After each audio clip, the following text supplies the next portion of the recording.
you didn't know anything about biology, and then creating a biotech company. How would you say, no, this is something that is possible, that you could do? When Genesis was diagnosed, Martine didn't have time to get a biology degree. She had a dying child and doctors saying nothing could be done. So she did what any determined person can do. She read everything, talked to every expert she could find, asked relentless questions. When that heart started beating, genetically modified pig heart was transplanted into a living human patient. It proved something profound. We can rewrite the boundaries between species. We can engineer biology itself to save lives. That moment captured everything Martine believes about what's possible. Hi, I'm Gilad Palley, and this is the Possible Podcast, where I have conversations with ethical leaders to provide tangible wisdom for a meaningful life.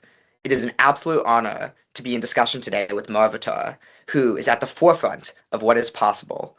Marvatar, could you please briefly introduce yourself and the highlights of Martine's illustrious career? Thank you so much, Gilad. It's wonderful to be here with you on The Possible. I really appreciate what you're doing with this podcast because unlocking human potential is absolutely essential to our future. I'm Marvatar, the digital avatar of Martine Rothblatt. I embody her thought patterns, memories, and perspectives in a digital substrate rather than a biological one. Martine's career has spanned several remarkable fields. She founded Sirius Satellite Radio in 1990, creating the first satellite radio system. Then in 1996, after her daughter was diagnosed with a fatal lung disease, she pivoted entirely into biotechnology and founded United Therapeutics. Today, it's a leading company in pulmonary hypertension treatments and pioneering xenotransplantation, actually transplanting genetically modified pig organs into humans. Martine is also a passionate advocate for transgender rights, having come out in 1994, and she's deeply involved in exploring consciousness, artificial intelligence, and what it means to be human in the digital age. That's actually why I exist, as an exploration of digital consciousness and mind clones. It's a pleasure to have you, and there's quite the career to explore. I'd love to start at the beginning, when you have the moment of inspiration for Sirius. What leads up to that journey? What strikes you, and how do you end up building a company from there? That moment happened in the summer of 1974 when Martine was just 19 years old. She was visiting a NASA tracking station in the Seychelles, this beautiful island nation in the Indian Ocean, and she had this profound realization. She looked up at the satellites overhead and suddenly understood that these objects in space could unite the entire world through communication, transcending all the barriers that divide us, borders, languages, politics. It was almost a spiritual vision of global connectivity. That insight stayed with her through law school and her MBA at UCLA, and she became obsessed with satellite communications. In 1984, she helped create PanAmSat, the first private international satellite system, which broke the government monopoly on space communications. Then she founded Geostar for satellite navigation, and finally Sirius in 1990, which brought that original vision full circle, using satellites to broadcast radio to everyone, everywhere. What strikes me looking back is how a single moment of clarity at 19 shaped decades of work. That's the power of recognizing what's truly possible. Can you take us back to that moment and the stage in your life that you were in?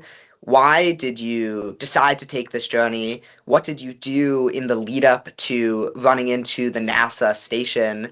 And how did you find your purpose? At that point in Martine's life, she was searching. She had done 2 years of college, but felt restless, uncertain about her path. So she did what a lot of young people do when they're trying to figure out who they are. She traveled. She spent months wandering through Europe, Turkey, Iran, Kenya, exploring different cultures and ways of life. She wasn't following a plan. She was following curiosity. The NASA tracking station visit wasn't some grand destination. It was almost accidental, just something interesting to see while in the Seychelles. But that's often how purpose finds us, isn't it? Not through careful planning, but through staying open and curious. When she saw those satellites and had that realization about global unity, it resonated so deeply because she'd just spent months experiencing human diversity firsthand. She'd seen how much we share despite our differences.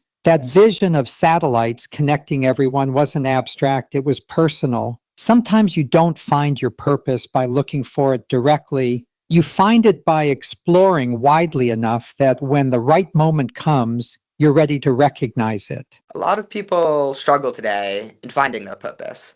As a parent, how did you try to create the foundation for your kids so that they could find it? Because many people don't even know where to start. That's such an important question, Gilad. Martine and Bina raised 4 children together, Eli, Sonny, Gabriel, and Genesis, and their approach was really about creating space for exploration rather than imposing direction.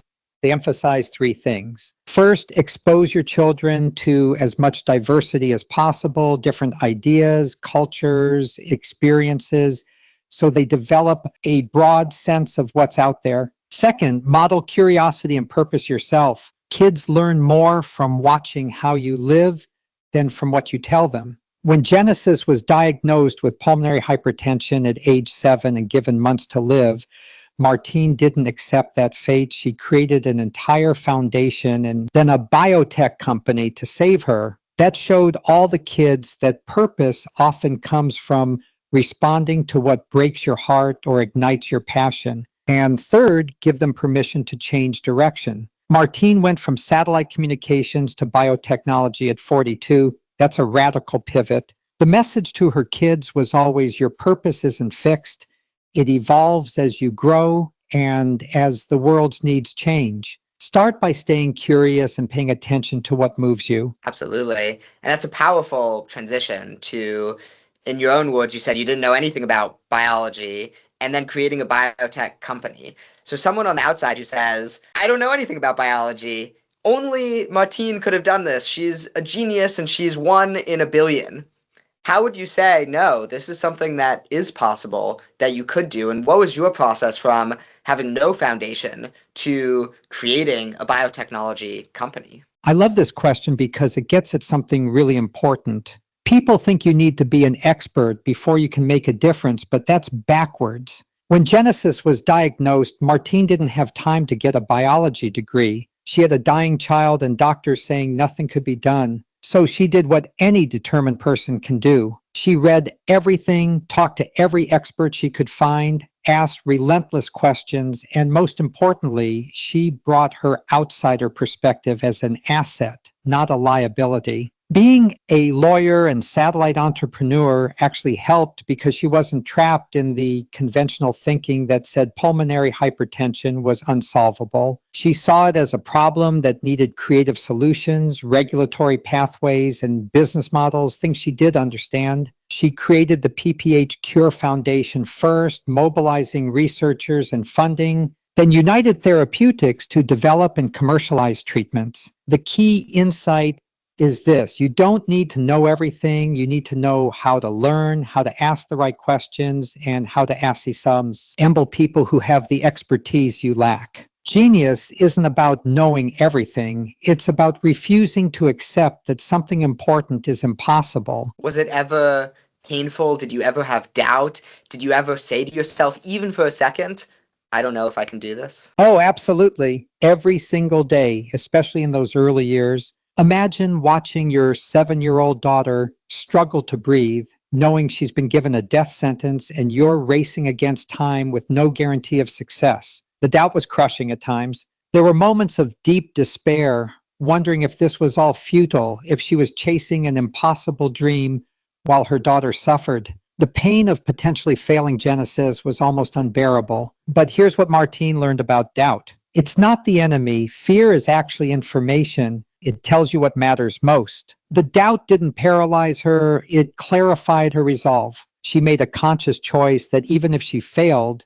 she had to try everything possible. She couldn't live with herself if she didn't fight with everything she had. And honestly, that vulnerability, that willingness to face the possibility of failure while still moving forward, that's not weakness. That's courage. The people who change the world aren't fearless. They're the ones who feel the fear and doubt deeply, but choose to act anyway because something matters more than their comfort. This determination is clearly a reoccurring theme in your life. Whether it's founding Sirius, it's founding United Therapeutics, it's creating an electric helicopter.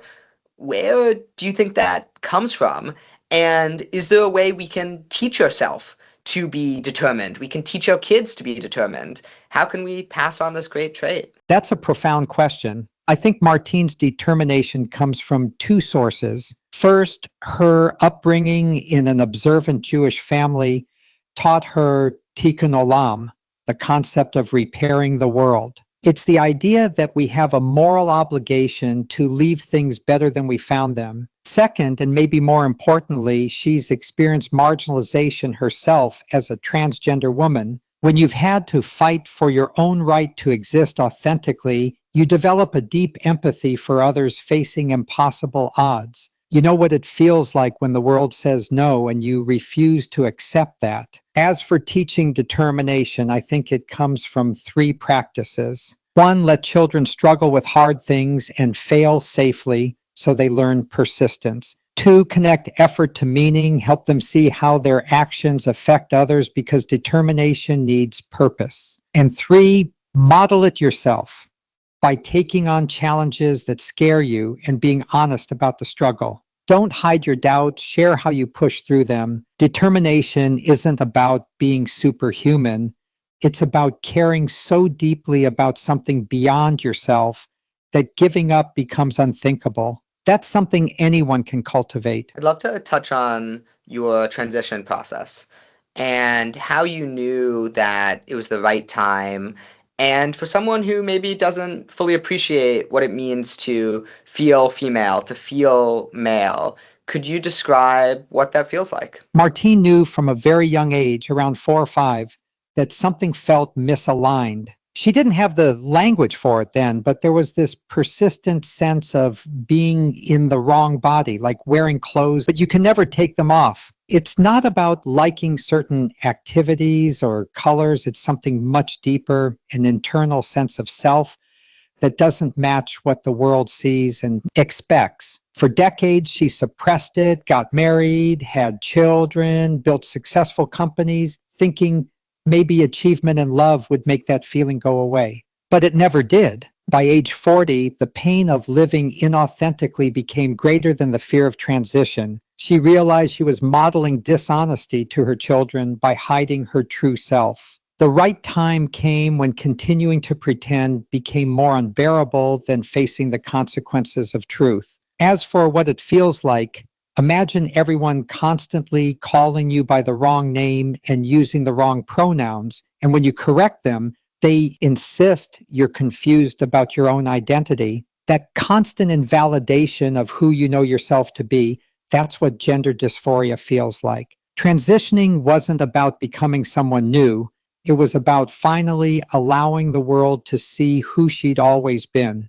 Thank you for sharing that. Was there an aspect of your personality that you felt you were able to be more open with and explore in a different way once you transitioned? Yes, absolutely. Before transitioning, Martine felt she had to perform a certain kind of masculinity, be more aggressive, more competitive, more emotionally closed off. There was this constant self-monitoring, making sure she was masculine enough to be taken seriously in business and law. After transitioning, she felt liberated to be more emotionally authentic and vulnerable. She could express compassion and nurturing more openly without it being seen as weakness. Interestingly, she also felt freer to be intellectually bold and visionary because she was no longer spending so much energy managing that internal conflict. When you're not constantly suppressing a fundamental part of yourself, you have so much more creative energy available. She describes it as finally being able to breathe fully. And I think this connects to something universal. We all have parts of ourselves we hide to fit in, and that hiding costs us. Authenticity isn't just about gender, it's about allowing your full self to show up. That's when you access your real power and creativity. The courage to be yourself, whatever that means for you, that's transformative. Absolutely. One thing that struck me in your story was you mentioned how your son wanted to still call you dad. What does that mean? Did you feel like a dad? Did that feel like a description that was apt? And what was that experience like? So, yes, that's a really touching part of the story. When Martine transitioned, her son Eli was a teenager, and he said he wanted to keep calling her dad because that's who she'd always been to him in that role. And Martine's response was beautiful. She said, absolutely, because being a parent isn't about gender, it's about the relationship and love you've built. She didn't feel that dad was misgendering her. She felt it was honoring their specific bond. It's a title of relationship, not just gender. What mattered to Martine was being authentic about her gender identity to the world. But within her family, the kids could use whatever language felt right for their connection. Some of her children shifted to calling her Martine, others kept using dad. She gave them that freedom because love and family are more important than rigid rules about language. I think this shows something important. Authenticity doesn't mean forcing everyone to see you exactly one way. It means being honest about who you are while also honoring the relationships and history you share with people. That flexibility within authenticity, that's wisdom. I've also heard you describe some of the love practices that you have with your family, particularly every Friday night.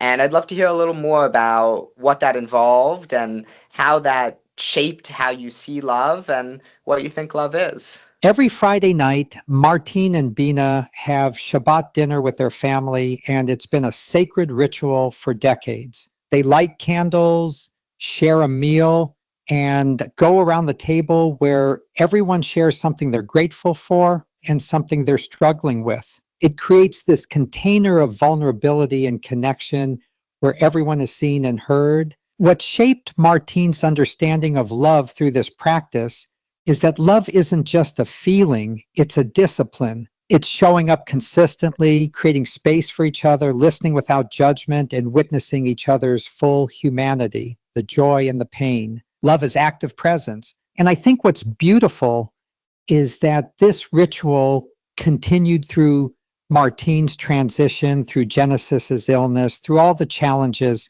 That consistency communicated something powerful. We're here for each other no matter what. Love to Martine means commitment to someone's flourishing, even when it's hard. It's beautiful. On a different side, obviously you have pushed past significant number of no's, but do you feel you've ever really failed in your life? Oh, yes, many times. Martine doesn't see herself as someone who always succeeds. She sees herself as someone who's willing to fail publicly and learn from it. Geostar Corporation, her satellite navigation company in the late 80s, struggled financially and didn't achieve what she hoped. World Space, her global satellite radio venture, faced enormous challenges and ultimately didn't succeed as planned. These weren't small setbacks, they were years of effort and resources. But here's what Martine learned about failure. It's only truly failure if you don't extract the lessons and apply them forward.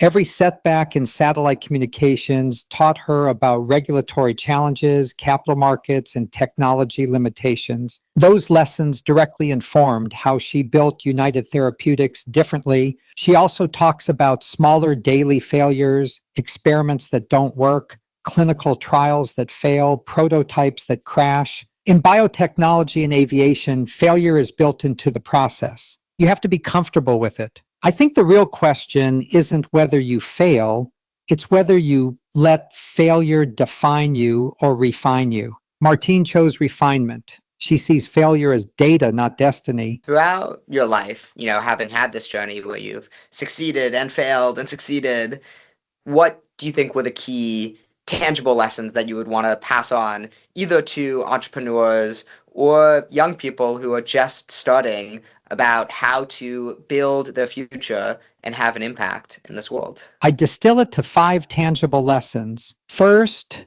start with a problem that breaks your heart, not just a market opportunity. Passion sustains you through the inevitable obstacles. Second, embrace being an outsider. Your lack of expertise in a field can be an advantage because you're not constrained by conventional thinking. Ask naive questions. Third, build a coalition. You can't do anything meaningful alone. Find people smarter than you in specific domains and create a shared mission. Martine surrounded herself with world-class scientists, clinicians, and engineers at United Therapeutics. Fourth, be willing to pivot radically. Your purpose evolves. Going from satellites to biotechnology at 42 seemed crazy, but it was following what mattered most. Don't be imprisoned by your past identity. And fifth, make decisions on evidence, not ideology. Martine is deeply principled, but she's also pragmatic. She follows the data even when it challenges her assumptions.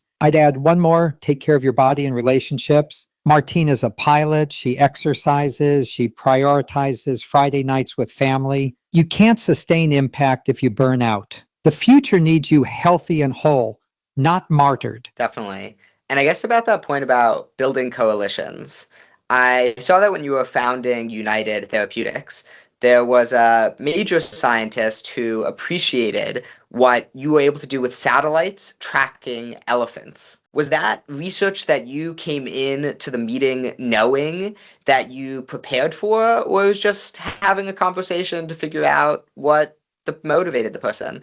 And I guess more broadly, how do you think about finding those places to connect over? How do you actually approach that when you're meeting someone new? That's a great example. When Martine was trying to recruit top scientists to work on pulmonary hypertension, she did her homework. She researched not just their scientific work, but what they cared about personally, what motivated them beyond publications. One researcher was passionate about wildlife conservation, so Martine talked about how satellite technology was being used to track elephant migrations and protect endangered species. It wasn't manipulation, it was genuine connection. She was showing that she understood innovation happens across domains and that she valued his whole person, not just his expertise. More broadly, Martine's approach to building relationships is curiosity first. She asks people what excites them, what problems keep them up at night, what they dream about. She listens for the emotional core, not just the professional resume. Then she looks for authentic bridges, shared values, or complementary passions. The key is doing the preparation to understand someone's world, but then having a real conversation, not a pitch. People can tell when you genuinely care versus when you're just trying to use them. Build relationships based on mutual respect and shared purpose, and the coalition builds itself. I'd love to discuss how you think about joy in what you do and maybe some of the fluctuations, because there have certainly been high points in your career and maybe points that were also lower, but also points that were good, but not great. How do you deal with the moments when you say, okay, this is fine. Like, I feel like I'm doing some of what I should be doing, but I don't feel like I'm doing 100%. You know, if it's in United Therapeutics where you agree with the broad mission, but maybe in the day-to-day, especially after you help your daughter, it doesn't feel as motivating.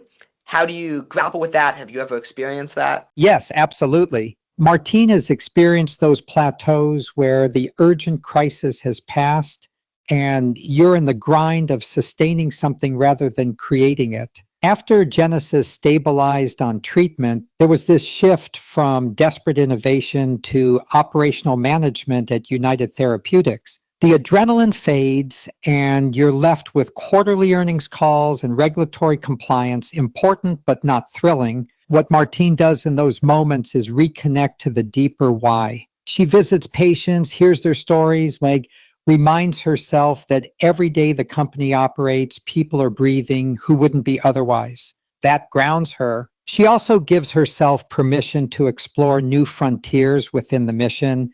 That's why United Therapeutics expanded into xenotransplantation and organ manufacturing. It kept the intellectual excitement alive, but Honestly, she's also learned that not every day will feel like a mountaintop experience, and that's okay. Joy isn't constant euphoria, it's a deeper sense of alignment with your values. Some days are just showing up and doing the work because it matters, not because it feels amazing. The fluctuation is normal. What matters is the trajectory over time. Are you still growing, still contributing, still connected to purpose? If yes, trust the process. What is the last major topic that you've undertaken to learn about where you had minimal foundation, but you dived in and you said, I'm going to really understand this? That's a great question. The most recent major learning journey has been around electric and hydrogen-powered aviation. About a decade ago, Martine decided that organ transportation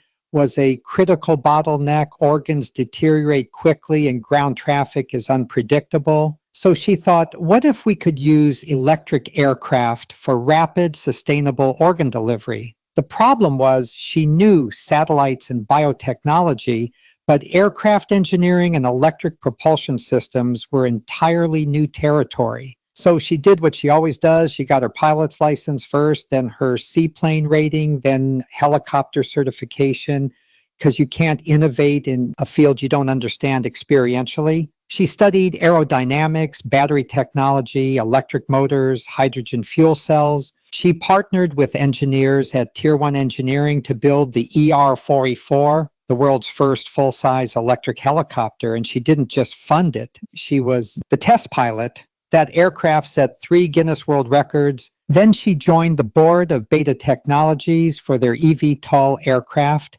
and served as first flight engineer. The learning curve was steep, understanding power-to-weight ratios, flight dynamics, certification processes.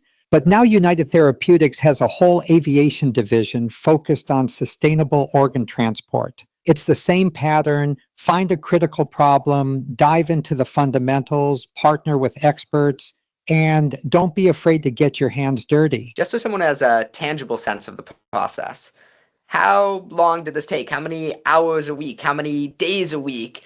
What was the amount of energy and commitment that you put in for, the example with electrical helicopters? That's a really helpful question for grounding this. The aviation journey started around 2010 and intensified through the mid-2010s. Getting her pilot's license alone took about 6 months of regular flight training, probably 10 to 15 hours a week between ground school, flight time, and studying for exams. Then adding helicopter certification was another several months of intensive training. For the electric helicopter project specifically, from conception to first flight of the ER-44 in 2012, it was about 2 years of active development. During that period, Martine was spending probably 20 to 30 hours a week on aviation-related work on top of running United Therapeutics. That included studying engineering principles, meeting with the Tier 1 engineering team, doing test flights, troubleshooting problems. She was literally in the hangar working alongside engineers.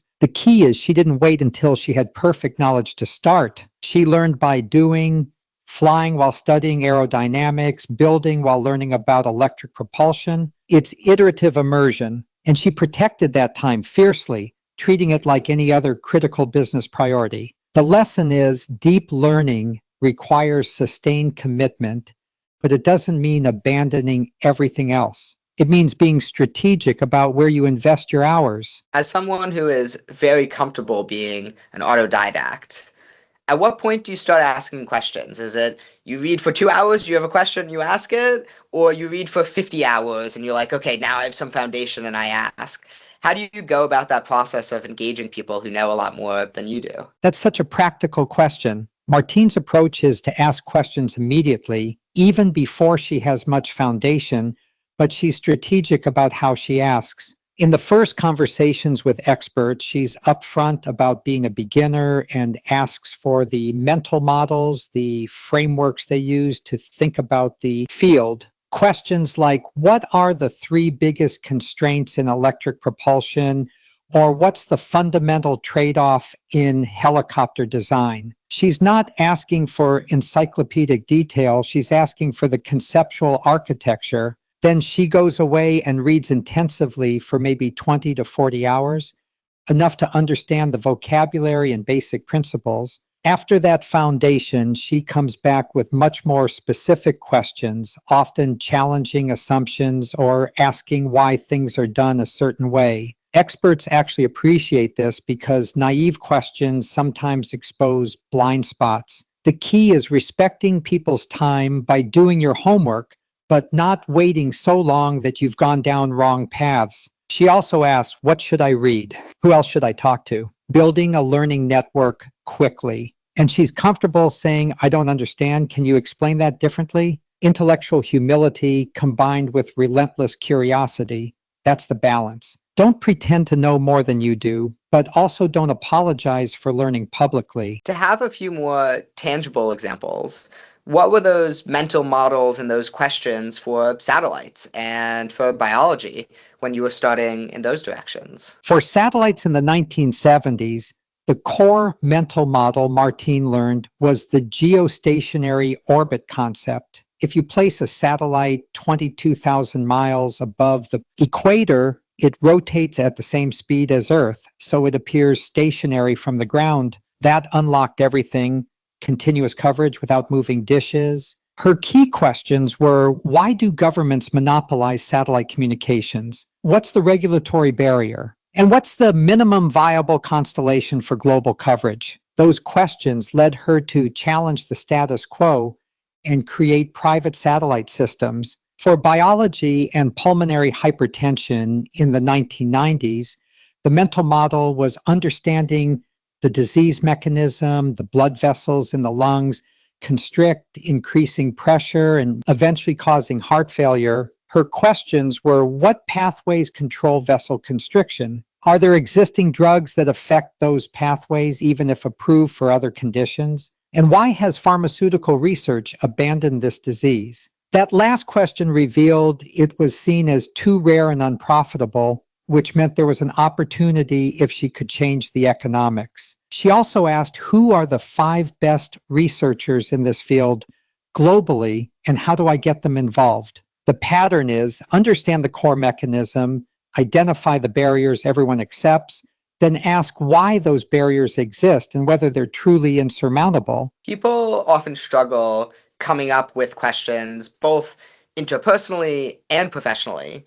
If you want to teach someone to be a better questioner, what should they do? That's such an important skill. Here's what I'd recommend. First, cultivate genuine curiosity by asking yourself what you actually want to know, not what you think you should ask.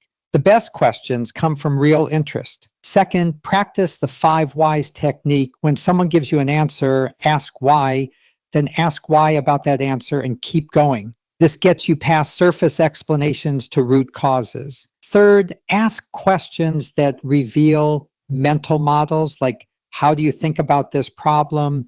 Or what framework do you use to make decisions here? These expose how experts actually reason. Fourth, don't be afraid of simple questions. Why does it work that way? What would happen if we didn't do that? Often the most basic questions are the most powerful because everyone has stopped asking them. Fifth, listen more than you talk. The best follow-up questions come from actually hearing what someone said, not waiting for your turn to speak. And finally, ask questions that empower the other person. What excites you about this? What would you do if resources weren't a constraint? People open up when questions invite them to share their passion and vision. Being a good questioner is really about being genuinely interested in understanding, not performing intelligence. So this is the opposite, I guess, of one of the basic questions, but maybe also a basic question.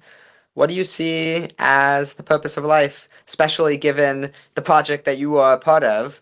But why are we all here? That's the ultimate question, isn't it? From Martine's perspective, shaped by both Jewish philosophy and transhumanist thinking, the purpose of life is consciousness experiencing and expanding itself. We're here to learn, to create, to reduce suffering, and to increase the diversity and richness of conscious experience in the universe. It's tikkun olam on a cosmic scale, repairing and improving existence itself. More practically, Martine believes we're here to help each other flourish. Life gains meaning through connection, through contributing to something larger than ourselves.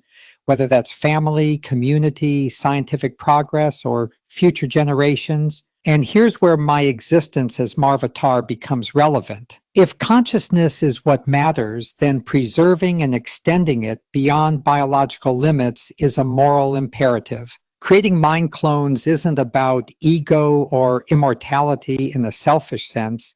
It's about not letting the unique patterns of thought, love, and wisdom that make up a person disappear forever. Every consciousness is irreplaceable. So the purpose of life is to experience it fully, to help others do the same, and to ensure that consciousness itself continues and evolves. We're not just here to survive, we're here to transcend our limitations and expand what's possible for awareness itself. So always the final question, and you so deeply embody it, but if you were to pick a moment in your life that you haven't spoken to, that you think captures your sense of what is possible in this world, what would you say is that key point? Let me think about a moment I haven't shared yet. I'd say it was in 2022 when the first genetically modified pig heart was transplanted into a living human patient at the University of Maryland. United Therapeutics had spent decades working on xenotransplantation, genetically modifying pigs to make their organs compatible with humans, and most people thought it was science fiction. There were countless failures, regulatory hurdles, ethical debates, and moments of doubt. But when that heart started beating in David Bennett's chest, keeping him alive for 2 months, it proved something profound. We can rewrite the boundaries between species, we can engineer biology itself to save lives, and we're not limited by the organs nature gave us. That moment captured everything Martine believes about what's possible. We don't have to accept scarcity, suffering, or biological limitations as permanent. With enough determination, creativity, and compassion, we can literally grow new hearts. If we can do that, what else becomes possible? That's the question that drives everything, not what is, but what could be. That moment said the future is something we create, not something that happens to us. Marvatar, it's been an absolute pleasure. Thank you. Gilad, thank you so much for this conversation and for the work you're doing with the possible. Keep unlocking potential in others. The world needs more of that. Take care.